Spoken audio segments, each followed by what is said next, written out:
Bien, nosotros seguimos aquí en Y Nunca en Nuestra Tierra y quiero leer un mensaje que acabo de recibir porque estos mensajes alegran, de verdad. Dice, qué buen ánimo que le pone Giovanita al noticiero y a quienes la vemos por la tele, haciendo que el estado de ánimo suba y a pesar de los problemas que pasan. Soy del Tena, siga así. Así es, pues, porque cualquier problema que tengamos, lo que hay que hacer, como dice el dicho, al mal tiempo, buena cara. Es la energía que uno le pone para que cambien las cosas. No es que uno no tiene problemas, no tiene tristeza. Por supuesto que los tenemos, pero hay que enfrentarlos siempre con positivismo y saber que pasan.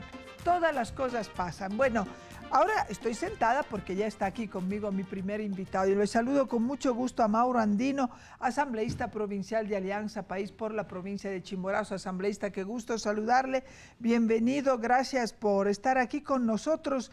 Me dicen que hay un tema relacionado a la mala práctica profesional y médica que se contempla en el Código Penal, pues que ustedes elaboraron este código inmenso, grandísimo, que reformó pues otra ley penal que era viejísima y que ya era obsoleta para el país. ¿Cómo está? Buenos días. Gracias, buenos días, Giovanna. Bueno, primero, en verdad, al mal tiempo, buena cara, a pesar de los golpes, de los problemas, uno tiene que ir superando. Así es. Y más aún con esa linda música que hoy nos ponen, nos transmiten energía, nos energían positivismo.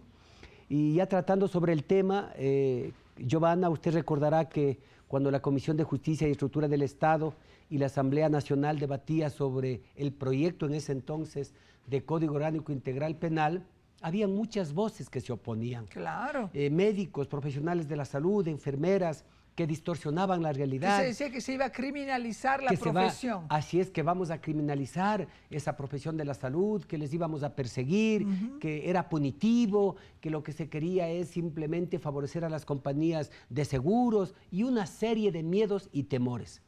Pero yo considero que hoy el tiempo nos va dando la razón cuando aprobamos ese Código Integral Penal e insertamos en el artículo 146 el homicidio culposo por mala práctica profesional.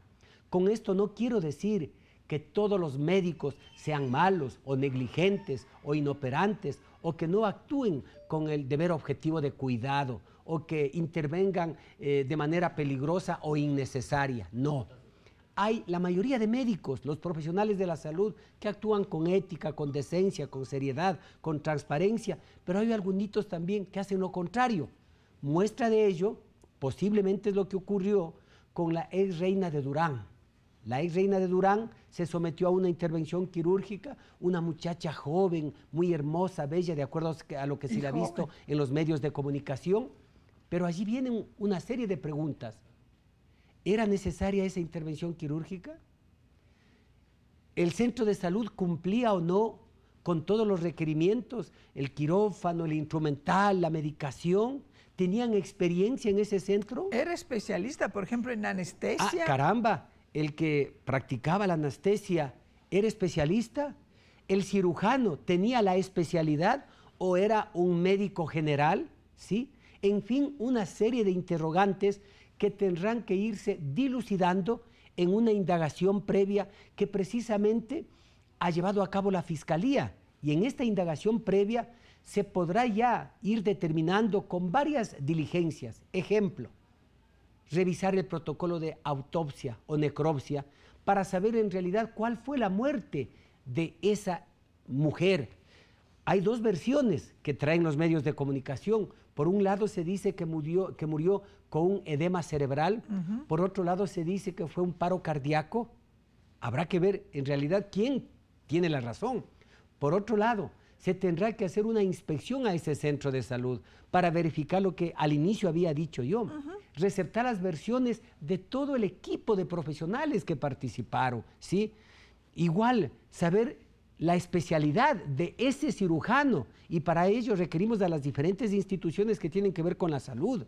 El Ministerio de Salud, la Dirección Provincial de Salud igual, tendrá que hacer inspecciones, verificar, y no solamente porque se produce hoy ese nuevo hecho lamentable, Giovanni. Esto tiene que ser como tránsito. Así es. No esperar que se produzca un accidente de tránsito 5, 6, 10, 20, 30 muertos para que la policía comience a hacer operativos, ¿sí? O que los seres humanos digamos, ah, no, como ya se dio este accidente de tránsito, hoy sí voy a respetar la ley.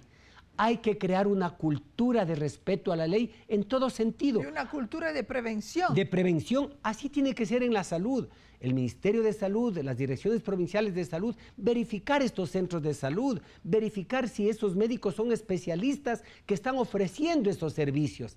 Y en base a estas diligencias con las versiones de todos, el fiscal podrá tener los elementos de convicción y en base a ello podrá formular cargos en contra de uno o de varios de los que intervinieron en esa intervención quirúrgica. Asambleísta, pero el tema que se está discutiendo también el Código de Salud, ¿eso va a ayudar? O sea, ¿enfoca también esos aspectos el Código de Salud que se está discutiendo? O sea, que por ejemplo, que se sigan protocolos específicos en cualquier tipo de intervención quirúrgica para verificar que primero todo el protocolo se siga, que los médicos que lo ejecutan sean especialistas en el área. O sea, un médico general no puede ser anestesiólogo, debe tener la especialidad en anestesia.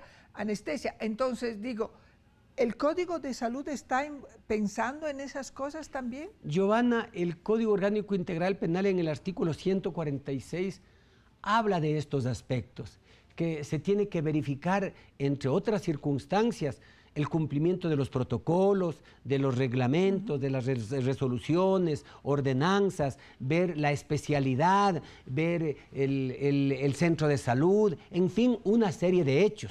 En el Código de la Salud, obviamente, se podrá desarrollar no tipos penales, claro, no procedimientos penales, porque eso está ya desarrollado en el Código Orgánico Integral Penal. En consecuencia, esperemos que esa investigación previa, esa indagación previa culmine. Y si el médico, si el fiscal determina que hay elementos de convicción, formulará cargos. Y en la formulación de cargos, pues, si es que hay esa posible responsabilidad, podrá imputarse a 1, 2, 3 o a 4 personas o a ninguno, dependiendo también de la historia clínica, que esa es otra clave. Claro. Verificar la historia clínica para saber si se cumplieron o no con los protocolos, si se le practicaron todos los exámenes de antemano. Así es. A ello también hay que sumar si la paciente estuvo y los familiares estuvieron completamente informados de los riesgos, porque toda intervención quirúrgica tiene riesgos. Así es. A lo mejor una mucho más que otra, ¿sí? Entonces, todo eso se sabrá. Si se les imputa, en la instrucción fiscal, el juez puede ordenar varias medidas cautelares, la prohibición de salida del país, presentarse cada semana ante el juez o inclusive la prisión preventiva. Y luego de ello, en esa instrucción fiscal tendrán que presentar pruebas, pero si hay mérito más todavía, el fiscal puede acusarles de homicidio culposo por mala práctica profesional y luego llevar a una audiencia de juicio. En esa audiencia pública es en donde se presentan las pruebas de cargo y de descargo. Y allí el juez de garantías penales tendrá varias opciones.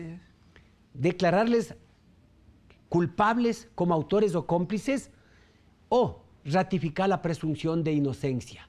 En este momento, mientras no exista una sentencia en firme, se debe garantizar el principio de presunción de inocencia. Es decir, que mientras no existe esa sentencia en firme, todos son inocentes. Pero aquí hay que hacer ese llamado a los profesionales de la salud, a que cumplan con los protocolos, con las leyes, con los reglamentos, con la especialidad, que sean sinceros, transparentes, que no le engañen a los seres humanos y que quienes se van también a someter a estas intervenciones quirúrgicas piensen 2 y 3 veces antes de someterse a esa intervención. Hoy el tiempo nos está dando la razón.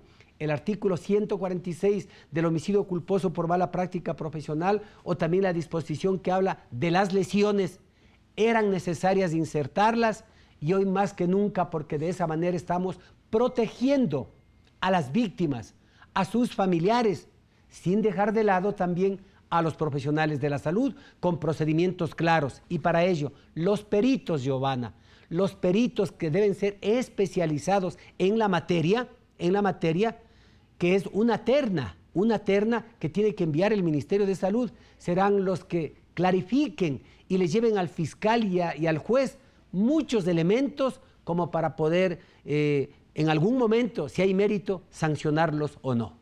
Muchísimas gracias al asambleísta Mauro Andino. Vemos cómo las leyes que no se hacen para que el ciudadano vaya a la cárcel, las leyes se hacen para que los derechos de todos los ciudadanos, del paciente, de la víctima, del cirujano que hace la intervención, sean precautelados, sean garantizados. Las leyes son herramientas para garantizar los derechos, no para castigar. Ese es el espíritu. Y si hay que ir a la cárcel, uno tendrá que ir a la cárcel, pero siempre después del debido proceso y de haber aplicado todos los pasos que prevé la ley en este sentido. Así que empecemos a pensar a las leyes en este sentido. Muchísimas gracias, asambleísta Mauro Andino, asambleísta provincial por Chimborazo, por Alianza País.